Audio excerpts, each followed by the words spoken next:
Bu günlərdə dövlət orqanlarından birində çalışmış bir şəxs mənim qəbuluma gəlmişdi.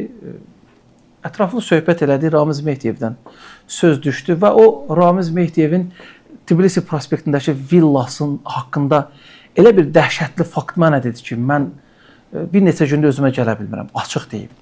Təsəvvürə gətirin, həmin ərazidə Füzuli rayonundan olan məcburi köçkünlər məskunlaşmışmış, onlar orada yaşayırmış, onların orada nə bilim xırdabuynuz heyvanları varmış və s. və ilə axırda insanlar da orada yaşayırmışlar. Bir neçə dəfə xəbərdarlıq olub ki, buradan çıxın. Bunlar da deyiblər ki, bizə yer verin, çıxaq da, biz çıxaq hara gedək.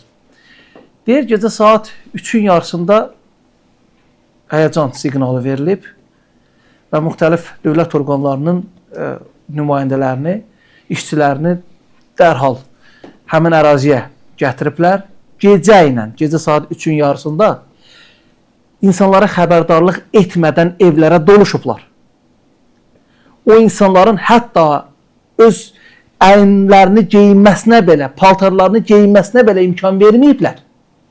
Onları palas paltara, o lüt formada büküb, doldurublar maşına, avtobuslara. Və o avtobuslarından göndəriblər Bərdə rayon ərazisində ki, gedin, orada yaşayın. Orada həmin şəxs mənə danışanda dedi ki, mən soruşdum ki, nə baş verir? Burada nə əmiyyəti, bu insanlar nə ediblər? Dedi, məlum oldu ki, səndə Ramiz Mehdiyevə burada Tbilisi prospektində villa tikiləcək. Ona görə gecə ilə bu 20-dən çox ailəni bu cür zülümlə, əzab-əziyyətlə doldurub avtobuslara Bərdəyə göndərirlər. Deyir, bir oğlan vardı, o deyir, o işğal dövrünü də görmüşdü. Dedi, əlini başına qoyub, deyir, sanki ağlamaq istəyirdi, amma ağlaya bilmirdi. Deyir, dedi ki, heç erməni bizə bunu etməmişdi.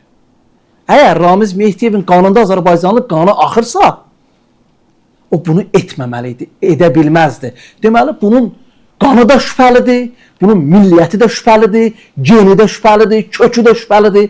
Bu insan Azərbaycan xalqına zülm etməkdən zövq alıb.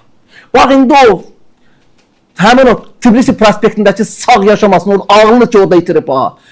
Bu vicdansız, o həmin o villasının yerində olan yaşayan insanlara zülm ilə o insanların ahı naləsi indi onu tutur.